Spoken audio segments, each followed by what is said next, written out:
party. Raised by his grandmother in an underprivileged neighborhood, Parker was able to escape the drugs and violence of his environment through love, education, hard work. He has been, it's been said that he is the personification of the American dream, and I think that's very safe to say. He served as Paradise Valley's mayor from 2008 to 2009. He served as a special assistant to President George H.W. Bush. He's led his congregation as an interim minister, and he serves on the National Board of Directors for the Salvation Army. What have you not done? Congress. And that's Congress, where you're headed. that's right. That is exactly right. We're going to have a great time turning things around once we get there. I can guarantee you that.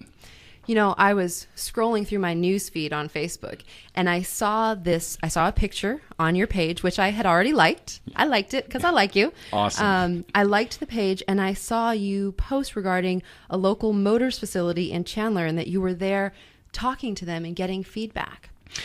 Yeah, well, that is a phenomenal story. Most people don't realize that we do have a car manufacturer in Chandler, and it is phenomenal. But you know what? Their biggest problem is regulation. They are going to have to start producing overseas now because the regulations that the federal government imposes upon them are so strenuous. They are limited to building 2,000 cars per year. And the only way that they can build the car is that if someone is purchasing the car, they have to come in and help them build it. Wait a second. Yeah. Why would those regulations be put in place? Well, we have big car manufacturers that would like to stifle the growth of the little person. And I just think that is just ridiculous because they should be able to produce as many cars as they can. They are providing jobs by doing that. And these cars are phenomenal. They're off-road, they're on-road, and they are hiring local people. Wow. And they're a local company? Yeah, in Chandler. So they're hiring local people. Mm-hmm. They're putting money back into our economy. But we have a federal government that says that you can only produce 2,000 cars per year. And it's just not the number of cars that you can produce, but it's the regulations that the federal government imposes on them. That the owner of the company, his name is Jay. He goes, he said, well, we may have to start producing overseas. And to me, that's ridiculous because we are seeing jobs, and that brings us to a very important point. We are losing more and more jobs to foreign countries. Why? Because we have the highest corporate income tax in the world. So if I am a CEO, I'm going to say to myself, I want to go where it's going to be the most economically advantaged for me. And it's just not the high tax rates. We have the most strenuous regulatory system in the world, and that's destroying jobs. We are losing jobs. Right, and that just comes down to a business, a business decision. So if you were to go to Congress, how could you change this? When I get to Congress, the first thing that I'm going to do is make sure that we can create more jobs. And the way that we create more jobs is that we have to become more competitive. And look, when you have the highest corporate income tax in the world, no one's going to, they are not going to, provide jobs. Right. And so the first thing that we are going to do is that we're going to go in and we're going to work with the leadership and say we must reduce the corporate income tax rate. And also, most people don't realize this, but we have a lot of bureaucrats who sit behind a desk, and guess what they do? They create regulations, but they're not passed as laws. So the other thing that I promise to do is to make sure that if a regulation is passed by an unelected bureaucrat and it has the effect of a law, then Congress should review it and act upon it. I don't understand how they're able to do that. Oh, it's just it's through the regulatory process. It's if you look at the code of federal regulation, the CFR, it's a huge, volumes, and every federal agency can create their own regulations, and many times these regulations, they have the effect of law and they have the effect of stifling the growth of business, and Congress does not review those regulations. So you're going to change that? Oh yeah. I like to say, we heard about the whole thing about change, and so I say that the American people, they've been shortchanged over the last 3.5+ years. So we're going to go in there and make some meaningful change. Well, I see that we have a caller on the line. John, Yes. what's your question?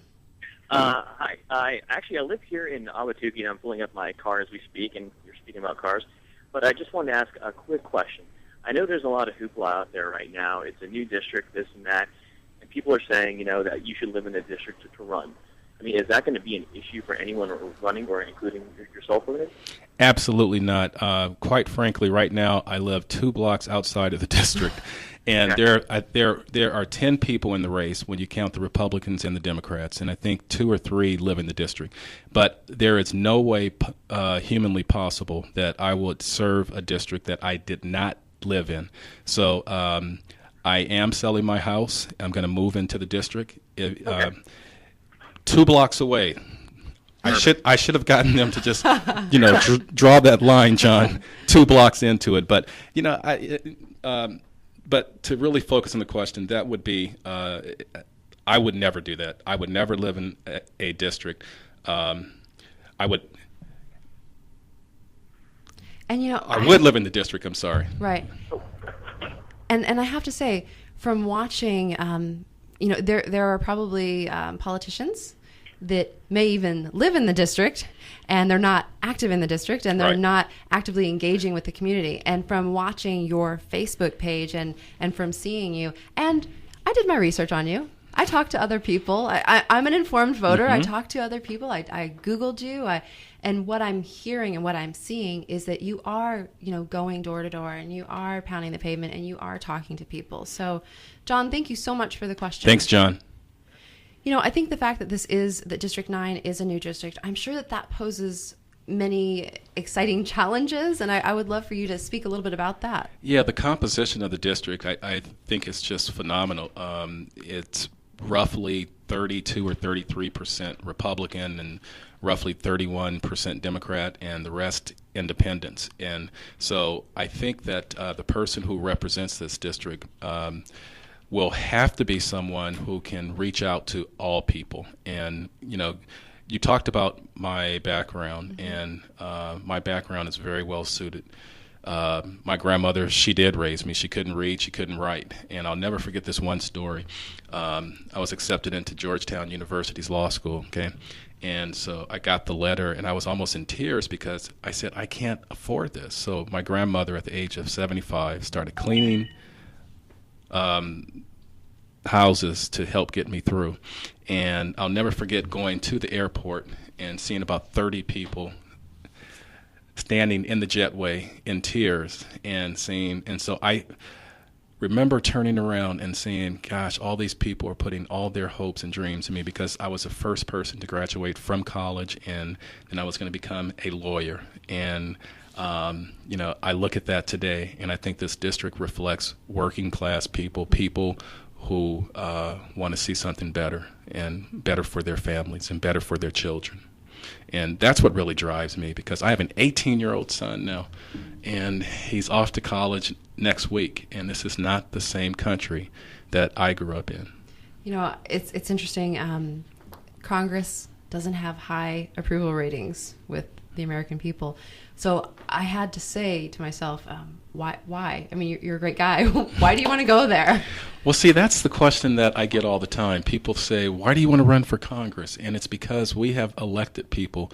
Once they get there, they lose touch. We have elected people into Congress because good people will not run. And we have elected people into Congress who, they don't serve the people. They serve special interest. And so, I just want to leave that legacy for future generations, to say that I care and that we care. My generation, we still care. And so that is my favorite question of all times. Why do you want to run? Is because if I don't, or not just, if we don't get good people to run, then the alternative is we're going to have what we have today. Right. So. Well, we're going to go to a break, and when we get back, I want to talk a little bit more about the state of the economy, what you think it's going to take to get things back on track. And, Obama signed in an executive order that's definitely affecting some immigration. I want to talk, Arizona immigration Absolutely. is a big topic. Yes. So when we get back, we're going to talk about those two things. This is The Social View. I'm Christina Wagner. This is NBC 1260. Stay tuned. We'll be back in 2 minutes.